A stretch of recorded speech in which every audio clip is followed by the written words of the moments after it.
I neglected one thing, because we also have someone else that's very special here today, and that is Lynn, Ron's wife, who I didn't introduce. Lynn, welcome. It's so great to have you here. And braggingly, I got to perform their wedding a while back, which was pretty exciting. He also did our premarital counseling. Yes, I did that too. Okay, so Ron, just going to hand it back over to you. And the one thing I didn't mention is I have a YouTube channel. It's called PV''S Teaching, and you can access it through our Silverdale website. But these sessions will be, assuming I get permission from Ron to put them on the teaching channel, will be there. So if you want to review something from tonight or whatnot. So Ron, welcome again. Thank you. Well, thank you for coming back. I'm going to have to be very careful with my voice. I have to preach tomorrow.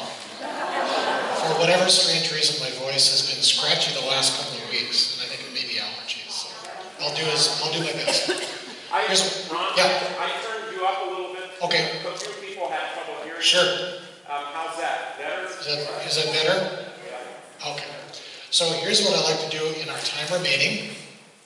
I'll finish up talking about Lewis's life. Then, should I pull this out? No, is it okay? Okay. Talk about his life. And then I would like you to hear from Lewis. So I have the 100 best C.S. Lewis quotes. So I'll read them for you. You can get this, you can Google this and get it off the internet. So, if you have this sheet too, this is a brief description, kind of an outline of his life. So I ended in 1956. So, Lewis, he's now a professor of medieval and Renaissance literature at Cambridge University. When I was in Cambridge, I was able to visit and see the college where he taught. Isn't it interesting that he taught at Magdalen College, Oxford, and then he taught at Magdalen College, Cambridge. So he was there from 1954 until 1963. The significant event in his life that occurred during that time was that he got married, 58 years old. He had never been married before. He married an American woman who had come to England to escape an abusive husband. She had two sons, David, and so they came as well. So they married in 1956. Shortly after they got married, she was diagnosed with bone cancer, and she died in 1960. So they were only together for 4 years. The romance probably began in the early 1950s. Joy began to write to Lewis, and so eventually he invited her to come over and visit, and then she stayed, and so. And how many of you have seen Shadowlands? This is really the story of Lewis's romance. C.S. Lewis and Joy David. So I'd recommend that. Lewis was absolutely devastated at the death of his wife. And so Lewis's therapy was to write. It always was. And so he wrote a diary of chronicling his grief after the death of his wife. It's called A Grief Observed. It's second to the last book that Lewis wrote. So he wanted it published anonymously so that no one would know that it was written by Lewis. So Lewis sends it into the publishing house, and they give it to none other than T.S. Eliot, the great poet.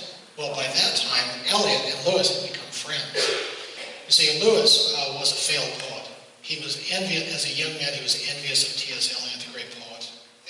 But the fact that he was a failed poet says something about the power of Lewis's writings. His ability to be so descriptive and so powerful in the way in which he wrote.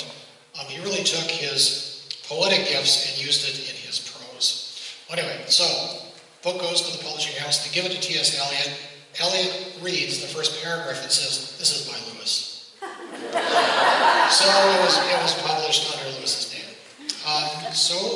Grief Observed chronicles Lewis's struggle of faith for that year of grief after his wife's death.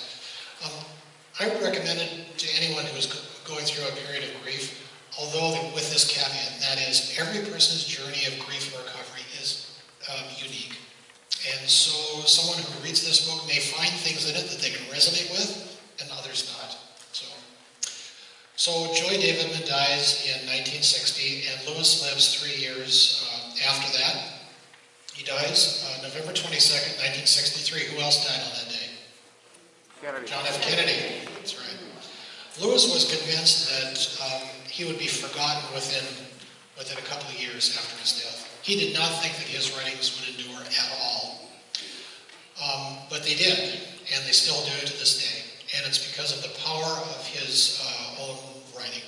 So what I'd like to do is just read for you some of the quotes. However, I did find my copies of the letters that Lewis wrote to Julie Halverson, 9 years old, and Ruth.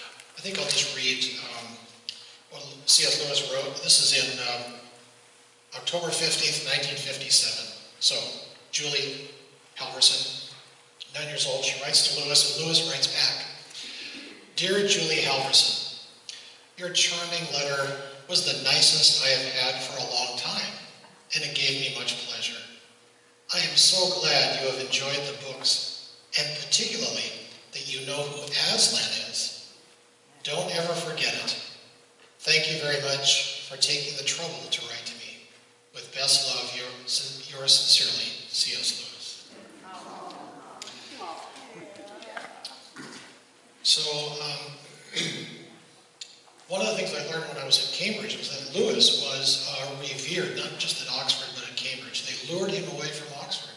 And he had a significant and powerful impact academically at Cambridge as well as at Oxford University. There are two groups of people that read Lewis. There are English scholars and those who love literature. They read Lewis. They love many of his books. I've not read any of those. And then Christians would read his apologetic works. So just quickly, let me tell you that if you are interested in reading devotional books by Lewis, read the last 4 books by him. Letters to Malcolm, chiefly on prayer, The Four Loves, Reflections on the Psalms. Those books I read, and then Grief Observed. So I recommend those. Apologetics, strict Christian apologetics, in which Lewis simply explains and defends the Christian faith. The signature book, of course, is Mere Christianity, a series of broadcast talks.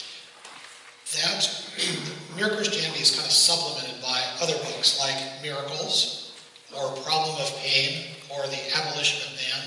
Those books would supplement what he says in Mere Christianity. If you love fiction, you can read the Space Trilogy, or The Great Divorce, Screwtape Letters, or the Narnia Chronicles. So, in my opinion, the 2 great books of Lewis are the Narnia Chronicles and Mere Christianity. Also, there's a recent biography of Lewis that I would recommend. It's by Alistair McGrath, an English theologian. It was published in 2013. It's the most recent and I think the best biography of C.S. Lewis. All right, do you want to hear from Lewis? All right.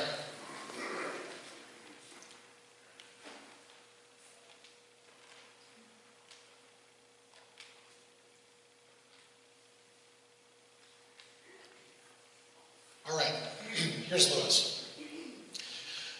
The Christian does not think God will love us because we are good, but that God will make us good because he loves us. I believe in Christianity as I believe that the sun has risen, not only because I see it, but because by it I see everything else. God can't give us peace and happiness apart from himself, because there is no such thing. If we find ourselves with a desire that nothing in this world can satisfy, the most probable explanation is that we were made for another world.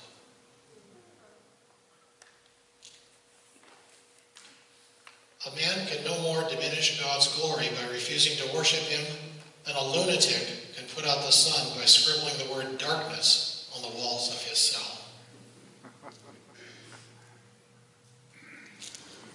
To be a Christian means to forgive the inexcusable because God has forgiven the inexcusable in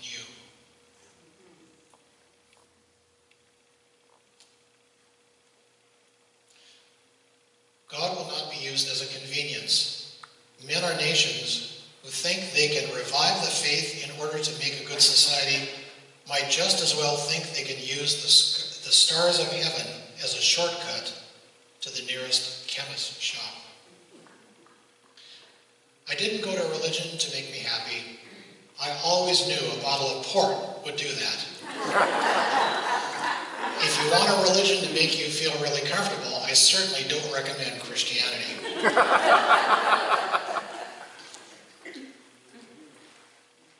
And this quote is from Lewis's greatest sermon called The Weight of Glory. Lewis also would occasionally preach at the University Church in Oxford.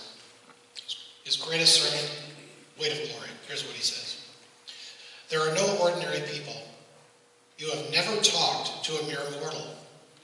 Nations, cultures, arts, civilization, these are mortal, and their life is to ours as the life of a gnat. But it is immortals whom we joke with, work with, marry, snub, and exploit, immortal horrors or everlasting splendors. This does not mean that we are to be perpetually solemn.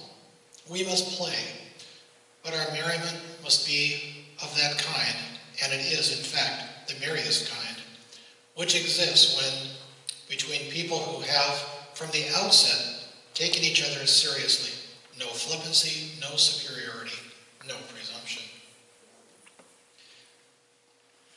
Lewis writes, he died not for men, but for each man. If each man had been the only man made, he would have done no less. This is also from The Weight of Glory. Lewis writes, it would seem that our Lord finds our desires not too strong, but too weak. We are half-hearted creatures, fooling about with drink and sex and ambition when infinite joy is offered us. Like an ignorant child who wants to go on making mud pies in a slum because he cannot imagine what is meant by the offer of a holiday at sea. We are far too easily pleased.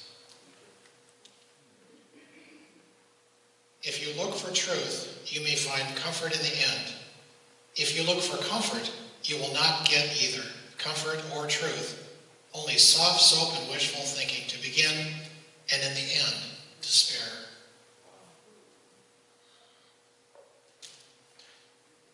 This is from The Great Divorce. There are only two kinds of people in the end, those who say to God, thy will be done, and those to whom God says in the end, thy will be done. All that are in hell choose it. Without that self-choice, there could be no hell. No soul that seriously and constantly desires joy will ever miss it. Those who seek find, those who knock, it is opened. This is from Miracles. This is what Lewis says. Miracles are a retelling in small letters of the very same story which is written across the whole world in letters too large for some of us to see.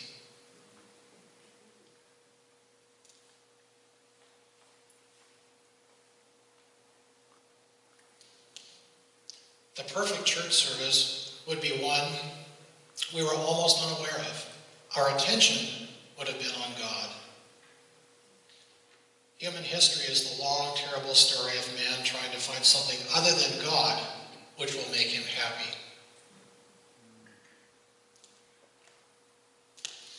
Remember, he is the artist and you are only the picture. You can't see it, so quietly submit to be painted. That is, keep fulfilling all the obvious duties of your station. You really know quite well enough what they are. Asking forgiveness for each failure, and then leaving it alone. You are in the right way. Walk. Don't keep on looking at it.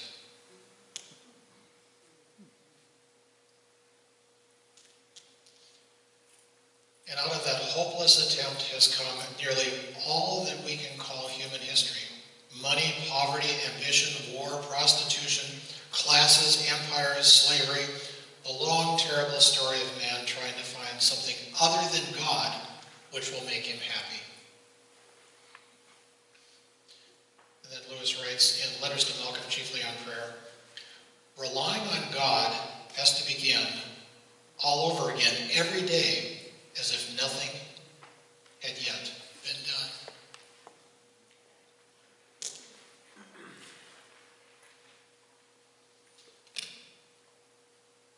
The great thing to remember is that though our feelings come and go, God's love for us does not. I think that if God forgives us, we must forgive ourselves. Otherwise, it is almost like setting up ourselves as a higher tribunal than Him.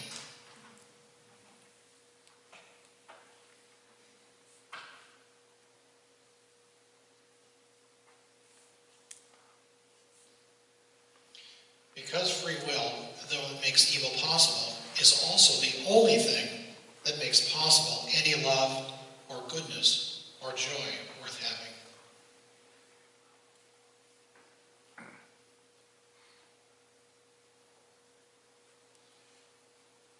And Lewis writes, "Die before you die, there is no other chance afterwards." No man knows how bad he is until he has tried very hard to be good. There is but one good, that is God. Everything else is good when it looks to Him and bad when it turns from Him. To what will you look for help if you will not look to that which is stronger than yourself? In God you come up against something which is in every respect immeasurably superior to yourself.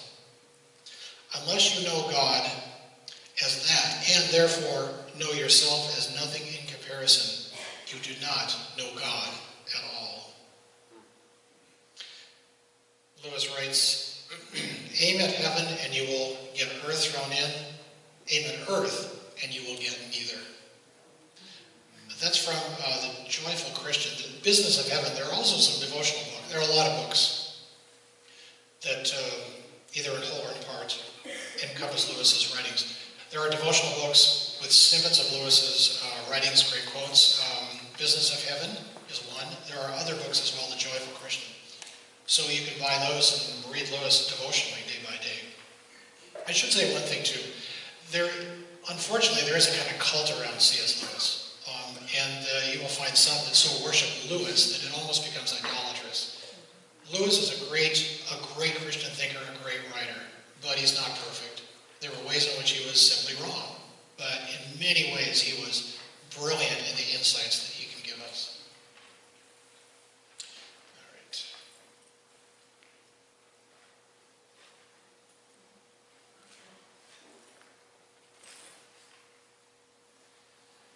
Lewis writes in the Screwtape Letters, "Indeed, the safest road to hell is the gradual one, the gentle slope, soft underfoot, without sudden turnings, without milestones, without signposts.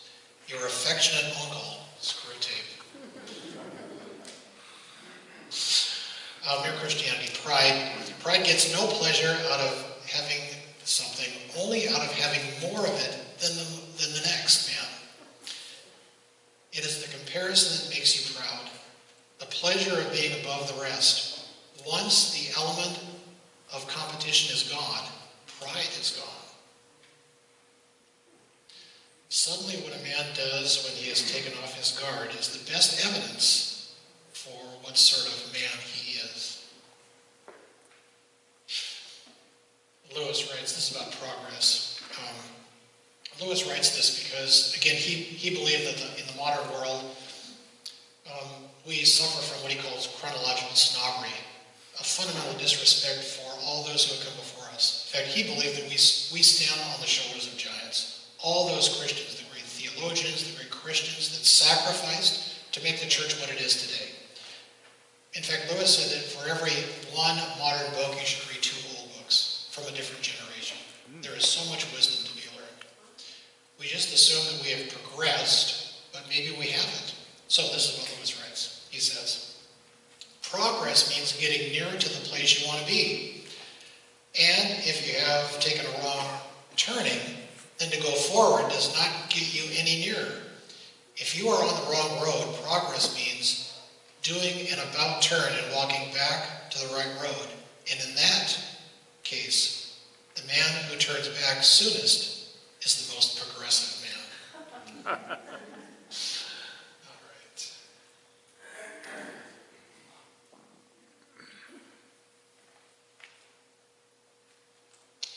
All right, Lewis writes, atheism turns out to be too simple. If the whole universe has no meaning, we should never have found out that it has no meaning. Lewis says, when you argue against him, that is God, when you argue against him, you argue against the very power that makes you able to argue at all. It's like cutting off the branch you're sitting on. Reality, in fact, is something you could not have guessed. That is one of the reasons I believe Christianity. It is a religion you could not have guessed. If it offered us just the kind of universe we had expected, I should feel we were making it up. But in fact, it is not the sort of thing anyone would have made up. It has just that queer twist about it that real things have. So let us leave behind all these boys' philosophies, these oversimple answers. The problem is not simple, and the answer is not going to be simple either.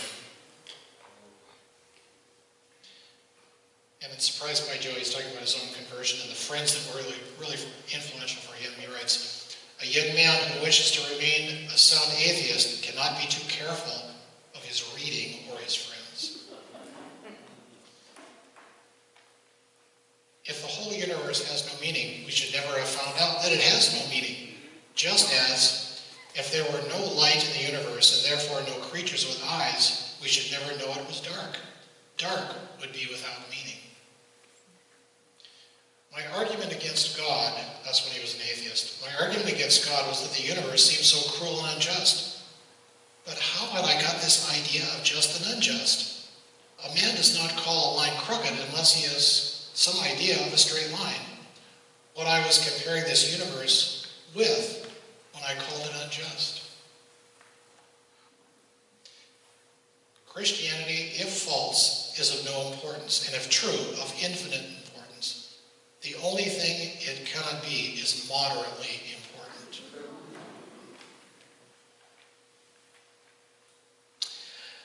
And then this is a passage from Mere Christianity in which he talks about Christ. And so here's how he argues. He says, I'm trying here to prevent anyone saying the really foolish thing that people often say about him, that is Jesus. I'm ready to accept Jesus as a great moral teacher, but I don't accept his claim to be God. That is the one thing we must not say. A man who is merely a man and said the sort of things Jesus said would not be a great moral teacher. He would either be a lunatic on the level with the man who says he is a poached egg, or else he would be the devil of hell. You must make your choice. Either this man was and is the Son of God, or else a madman or something worse. You can shut him up for a fool. You could spit on him and kill him as a demon, or you can fall at his feet and call him Lord and God. But let us not come with any patronizing nonsense about his being a great human teacher. He has not left that open to us. He need not intend to. So, Lewis says that's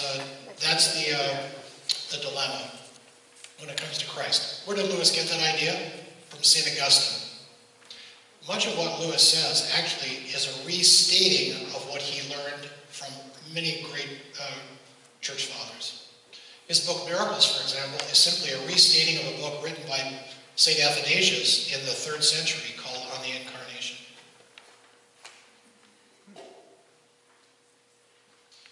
All right, let's see.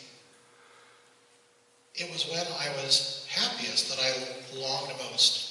The sweetest thing in all my life has been the longing to find the place where all the beauty came from.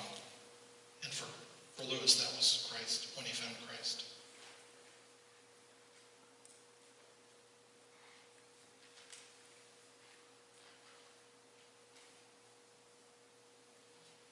This is some quotes on pain and suffering by Lewis. We are not necessarily doubting that God will do the best for us, we are wondering how painful the best will turn out to be. Pain insists upon being attended to. God whispers to us in our pleasures, speaks in our consciences, but shouts in our pains. It is his megaphone to rouse a deaf world. Ron? Yep. Can you say more about that one? Yeah, it's a famous quote from Problem of Pain. So he says, pain insists upon being attended to. God whispers to us in our pleasures, speaks in our consciences, but shouts in our pains. It is his megaphone to rouse a deaf world.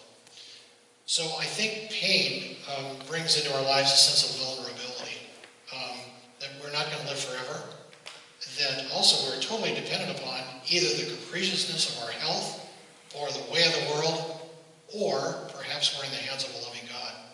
So it's God's way of getting our attention that perhaps we were made, that we're not, how would I put it here? Let's see. Pain reminds us of our finitude. It reminds us that we are mortal. And so that's what Lewis is saying. So. Love is something more stern and splendid than mere kindness. Notice in Mere Christianity, he says, some people have the idea that God is this great grandfatherly figure in the sky for whom the only thing that's important for him is that a good time be had by all. He says that's not God.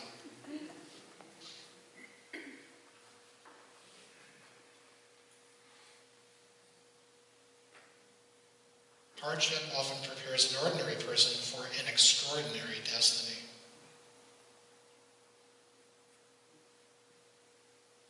I've learned now that while those who speak about one's miseries usually hurt, those who keep silence hurt more. All right, let's see. This is from A Grief Observed. Lewis says, no one ever told me that grief felt so much like fear.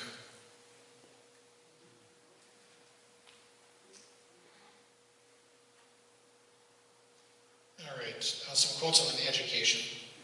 For all the educators who are here.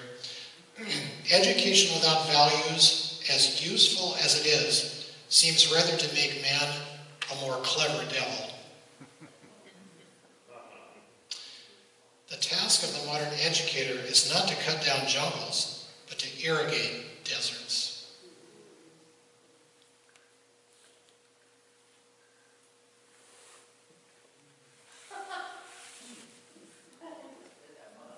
Should I read that? Okay, let's go back. Where's that one? All right, yeah. God is no founder of intellectual slackers than he is of any other slacker. That's right. All right, let's see. Okay. Oh, quotes from the Chronicles of Narnia. This is from the... So how many of you have read all of the books?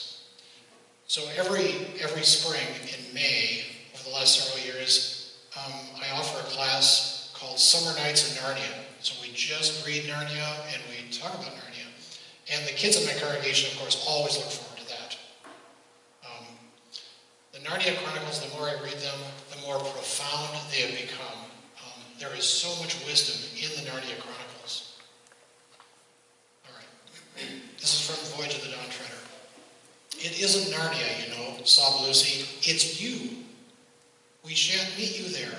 And how can we live, never meeting you? But you shall meet me, dear one, said Aslan.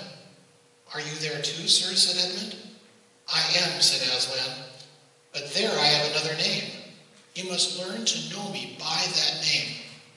This was the very reason why you were brought to Narnia, that by knowing me here for a little, you may know me better there. And who is it that they will know? Christ. That's right. All right, for the magician's nephew. Now the trouble about trying to make yourself stupider than you really are is that you very often succeed.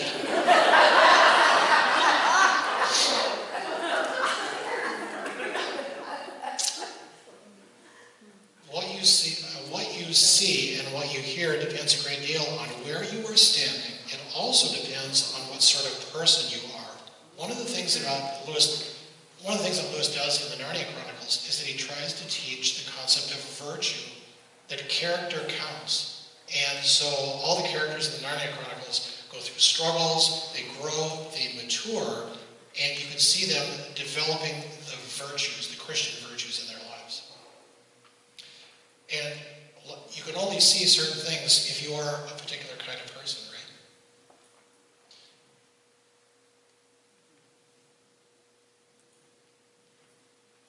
From The Horse and His Boy. But one of the worst results of being a slave and being forced to do things is that when there is no one to force you anymore, you find you have almost lost the power of forcing yourself. From The Silver Chair.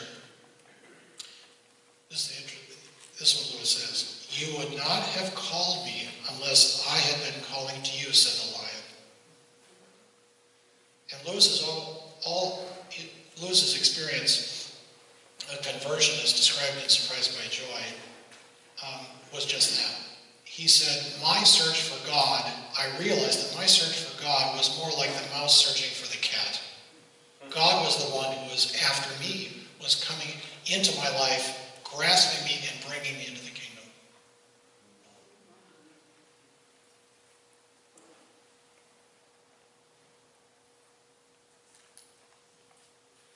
And this is from The Lion, the Witch, and the Wardrobe. You all read that? Remember when they had this conversation with Mr. and Mrs. Beaver? They've not met Aslan yet, but they've heard that Aslan is afoot in Narnia. Safe, said Mr. Beaver. Don't you hear what Mrs. Beaver tells you? Who said anything about safe? Of course he isn't safe, but he's good. He's the king, I tell you.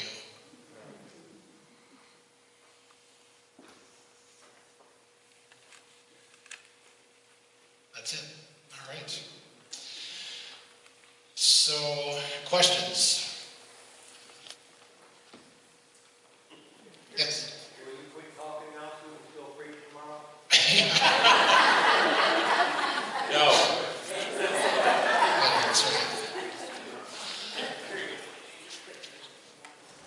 Did you tell us, and maybe I just wasn't paying attention, when you first read C.S. Lewis and what it was? Yeah, when I first read C.S. Lewis, I was in college, and it was either Mere Christianity or Screwtape Letters, one of those two. And is that what hooked you? Yes, it was the clarity by which he was able to describe the faith for a young person, and the fact that he came out of a sacramental tradition also meant that as a Lutheran, I could resonate with him. Questions? I have a question. Yeah, go ahead. I'm going to say, So we were talking about a play somebody had seen announced called, perhaps, A Conversation Between C.S. Lewis and J.R. Tolkien. Have you heard about this play? I haven't, but I have the DVD, and we're going to watch it. We are at Port Madison Lutheran on Thursdays. In May, we've had dinner with Lewis, so we've been watching videos and just talking about Lewis. And so, the Tolkien and Lewis DVD we're going to watch next Thursday.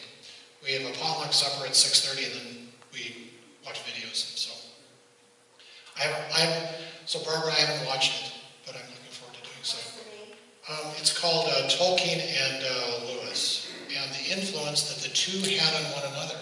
In fact, The Lord of the Rings would never have been written except for Lewis.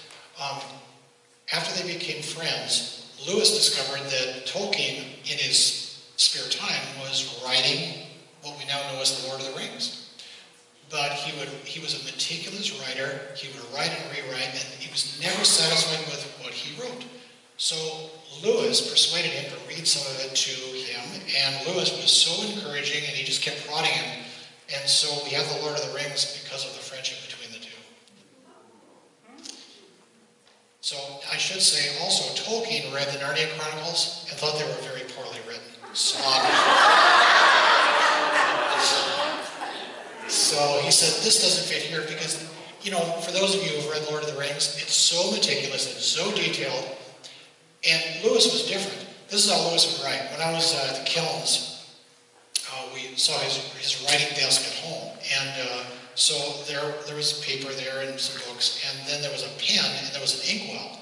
So Lewis wrote, he never typed, he always wrote. And he had a pen where he'd have to dip it in ink and then write.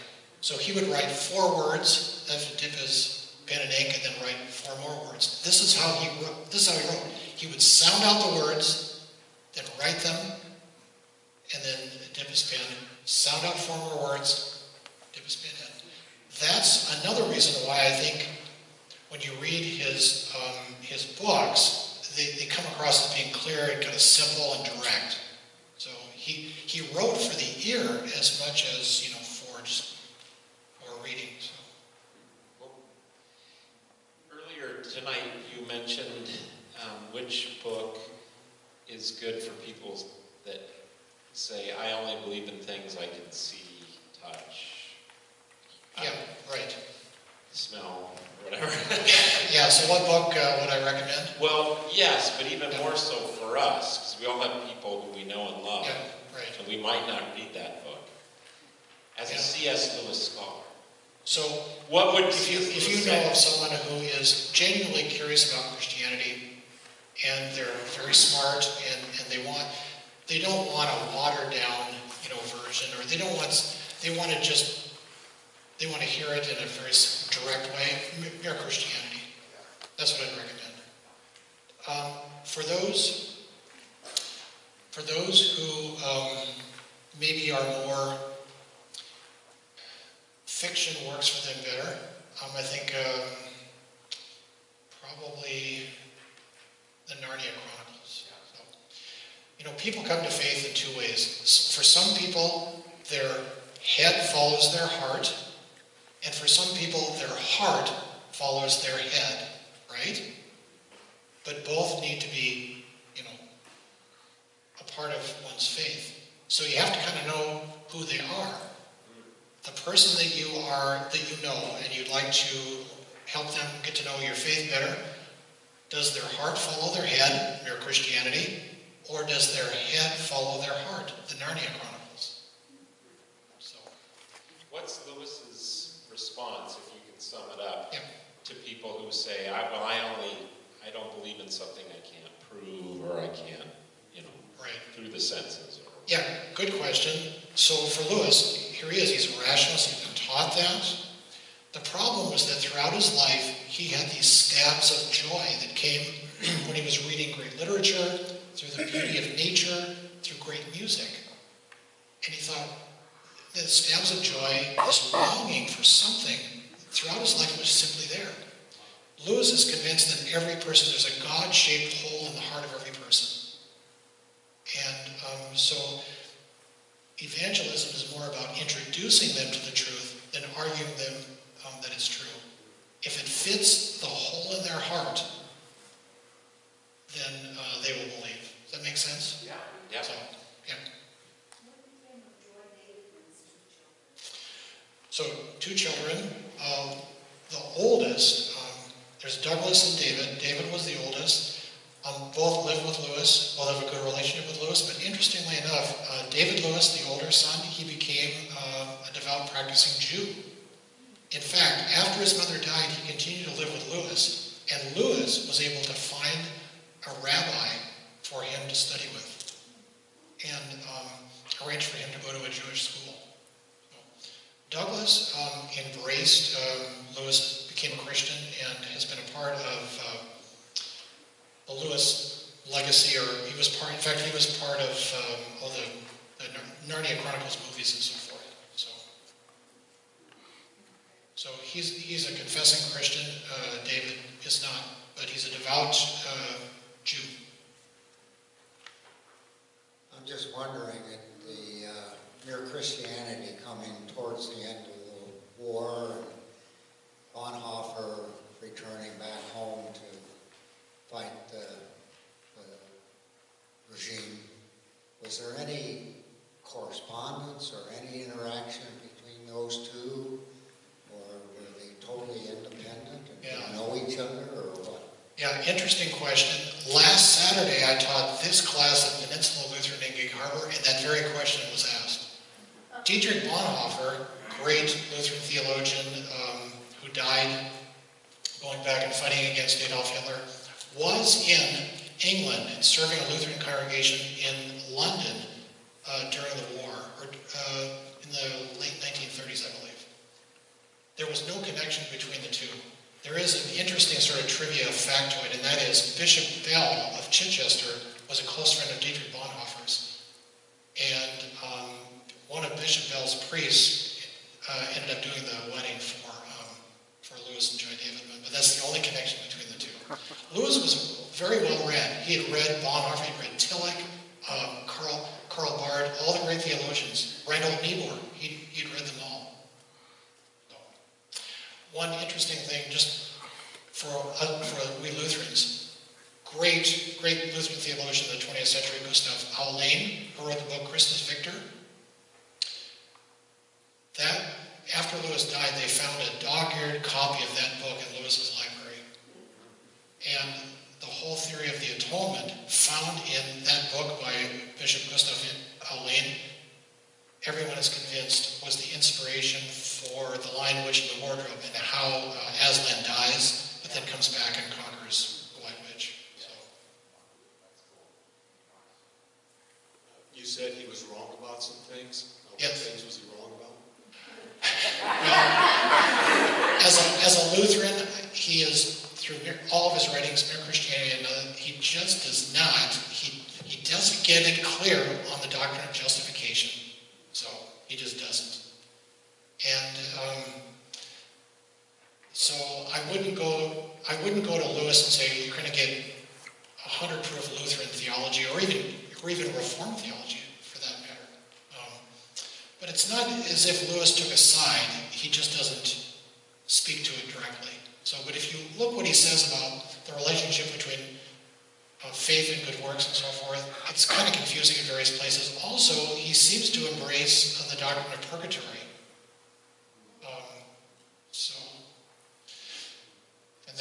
That just doesn't fit either. So when you say he gets the doctrine, he doesn't the doctrine of justification. I think Yep. as far as the not distinguishing works and faith, is that kind of what you mean? That clear distinction isn't there? Yeah, the relationship between faith and works, right? Are we saved by grace alone, through faith alone, in Jesus Christ alone? You're not going to find a clear articulation. I think you can argue that it's there, but it's kind of, that's the frustrating part for me. I should say this, in Mere Christianity, he draws on three important traditions. The Protestant tradition, in books 1 and 2 in particular.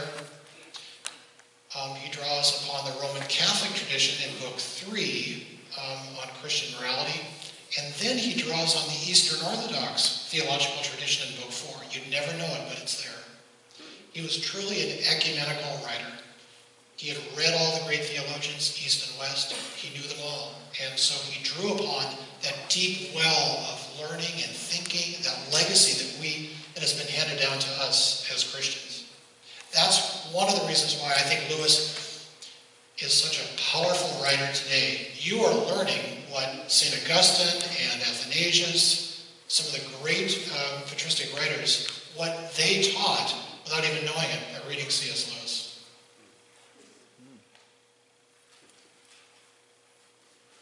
Do you know what CS stands for? It's Clive Staples. He went by Jack. When he was a boy, 7, 8 years old, he said, I want to be Jack. So all his friends called him Jack.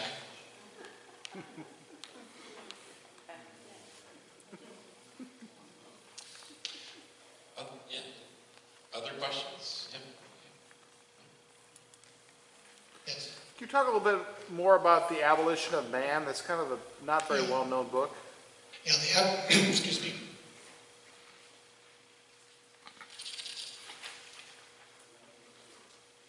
The Abolition of Man lectures that he gave at the University of Durham, 1943, Lewis was deeply concerned about what he considered to be a kind of moral relativism that had infected Western culture. And so he argued for what we would call natural law. The fact that law is something that we discover, or morality is not something that we develop for ourselves, but it's something that we discover. And he was convinced that when it comes to ethics and morality, it's universal. And it's rooted in what we would call the creation, that it is God's law. And so that's what he argues. He has this great passage in The Abolition of Man where he says, if you declare war on nature, nature will declare war on you. Lewis loved God's creation. He was a huge animal rights advocate. In fact, one of the most important essays written in the animal rights movement was written by Lewis in the 1940s. He was a great environmentalist. He was not in any way in favor of the destruction of the environment that you would see in the modern secular world. He believed in natural law. This is God's creation, and we are to be stewards of it. So that's what he argues. He said, if we start thinking that we develop our own moral beliefs, it's all lost. In fact, we will begin destroying, nature. Then we'll begin to abuse animals, and then who's next? Us. We turn ourselves into something to be used and abused. So it's a very interesting and challenging book, but a very important one, very, very short. Yeah. Was he well traveled, or is he more insular to the university process? Yeah. So here's Lewis. He is a Oxford professor. He never traveled outside of Oxford and Cambridge, other than at the end of his life, he did travel to Greece. He made one trip with Joy in 1959 before she died. But other than that, he did not travel. But he was in World War I. He was in World War I. Went over trenches. He was over in France, November of 1917. He was wounded in 1918. So he was there. And he does, in Surprised by Joy, he has some vivid and very eerie descriptions of what it was like. One tag on, and then we might be close to finishing up. So if someone wanted to read, with the Abolition of Man, does C.S. Lewis delve into some of the, we're in a different world now than he was in some respects, but does he delve into some of the hot button topics around human sexuality stuff that we are encountering today? He would not. Lewis was amazingly ignorant of current affairs. He refused to read the newspaper. His friends were worried, but he believed that he wanted to look at things from the larger perspective. So going to Lewis, I don't know if he was amazingly prescient. He predicted many of the things that they're playing themselves out today.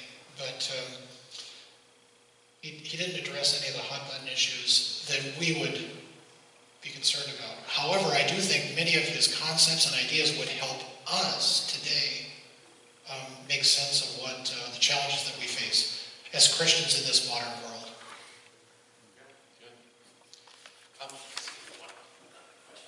Go ahead. I'm just curious, you said that you read Lewis in college? Yes. Was it when you were a law student or in seminary?